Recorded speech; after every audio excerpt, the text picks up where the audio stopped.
Est-ce que c'est cette Europe-là qui vous fait rêver, l'Europe des nationalismes? Alors, c'est ni nationalisme, ni extrême droite. Voilà, il y a 37%, je crois, au premier tour. Là, il est à 53% dans les sondages pour le second tour. Le FPE est un parti d'extrême droite. Eux, ils n'ont pas de problème avec ça. Hein. Non, pas du tout. Non, ce que vous dites est faux. C'est un parti patriote, souverainiste, anti-immigration. Je veux dire, ne commençons pas à insulter la moitié des Autrichiens, sinon on commencera mal l'Europe. C'est une insulte. Et on aura du mal. Insulte. Bien sûr que c'est une insulte, mais c'est utilisé pour cela, et tout le monde le sait bien. Vous êtes sûr que là-bas, c'est vécu comme une insulte? Ah oui, bien sûr. Oui, je crois surtout là-bas. Et c'est vécu comme une insulte, évidemment. Ce sont des partis qui, effectivement, veulent la souveraineté nationale de leur pays et considèrent qu'il y a une crise migratoire absolument torrentielle, ingérable. Je veux dire, manifestement, les Autrichiens sont d'accord.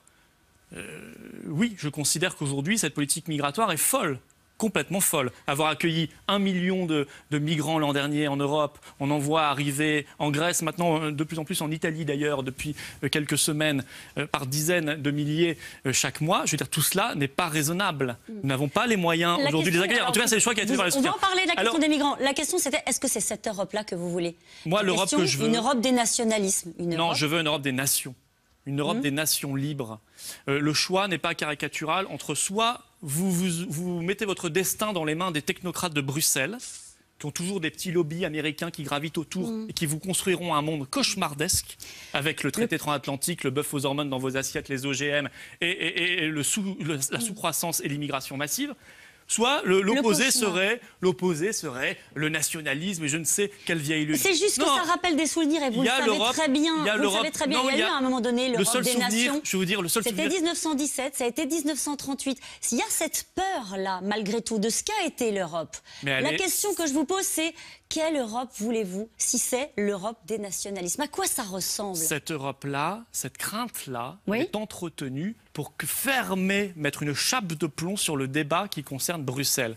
C'est une manière de terroriser le débat public en disant « Mettez-vous d'accord, mais acceptez ce que veut pour vous la Commission de Bruxelles, sinon vous aurez la guerre. » Eh bien écoutez, cette arnaque-là, ce terrorisme intellectuel-là, je crois que de moins en moins de Français y croient. Ce que je souhaite, c'est le modèle du général de Gaulle, c'est-à-dire l'Europe de la coopération entre les nations libres. Ça a donné, ça a existé, mais pas en 1917 ou quoi que ce soit. Ça a existé dans les années 60-70. Aujourd'hui, bien sûr, ce serait différent. On est dans les années 2010. Mais sur les principes, c'est la même chose. C'est les souverainetés nationales, les États qui coopèrent. Ça a donné Ariane, ça a donné Airbus, ça a donné des choses extrêmement intelligentes, beaucoup plus intelligentes et productives que ce qu'on voit maintenant.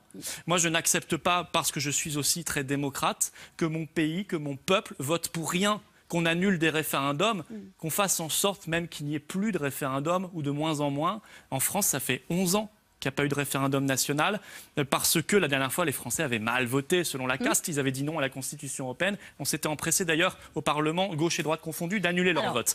Moi, je veux l'Europe des nations libres et je veux une France qui se projette même dans l'Europe et hors de l'Europe. Je veux une France qui se réouvre sur le monde. Je veux une France qui reprenne... Alors c'est là que c'est un problème. Non.